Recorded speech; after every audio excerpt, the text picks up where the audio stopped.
What's up, Crow Nation? I'm Skylar Jenkins, as you know. And I'm Pat McGuire. And welcome back to KL Insider. It's freezing as poopy over here, so that's why I got my nice, Towson scarf on that my mom knitted for me and matching hat. Isn't that fancy? Thank you, Sherry. Three things we're going to go over today are Pat's power rankings. We're going to go over the feature fan question, which is, who in the Kronum League would you have on your Mount Rushmore? And then we're also going to introduce Phil Cavalcante to KL Insider, as he moved out to the West Coast recently, and he's been trying to push Kronum into the West Coast. So he's going to talk about his progress there and his next steps, and keep everybody updated on how it's going over there. So let's get started. I'm going to do my power rankings for the preseason. This is before any games have started, and this is just who I think are the best teams going off of the moves made in this offseason, how they performed last season.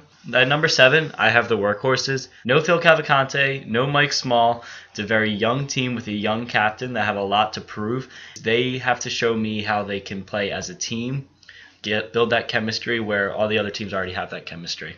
At number 6, I have the Urban Legends. Now, Scott Anderson is taking a big gamble here, moving Kevin Glover out of net and Jordan Wells out of net to get their offensive game going, and putting rookies Oscar Hernandez and Johnny Bisline in net. I just have them at 6 because I think there's a lot gambling on the line of will Glover and Wells, will their offensive game improve when they come out of net. At number 5, I have the Jet Sets. Now, the loss of Regensburg is a huge loss, but I do think the pickup of Atkinson and Gianniscoli will help pick up those points that Regensburg left. And then I would look for Ryan Skinner and Steve Vandenberg to score a lot more this season.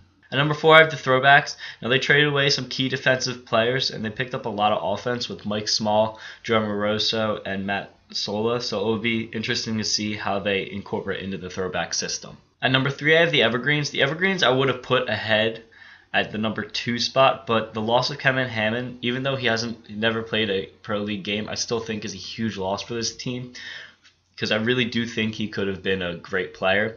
But it will be interesting to see. Luke Pinto will now be their 4th wedgeback, and we'll see how that plays out with this team.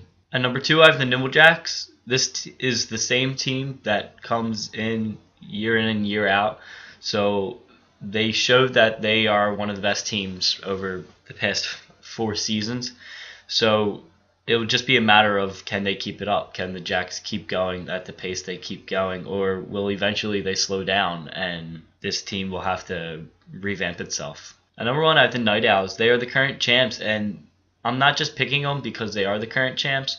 I do think they made a lot of good moves this offseason. They replaced Jay Klein, who retired, with Don McCall and Bobby Lutz, and then they also picked up a good wedge back in Ryan Liberty. They're my preseason power rankings, so stay tuned till after week 1 in the preseason. I'll have updated rankings for you guys. We got a lot of similar answers from our fans. The top people in the Kronum Mount Rushmore would be Kyle, Kennedy, Bill, Phil, but my favorite would have to be Hunter's answer, which is 4 different angles of Jay Klein. Hunter will probably continue to try and get Jay Klein's attention until he comes back into the KL.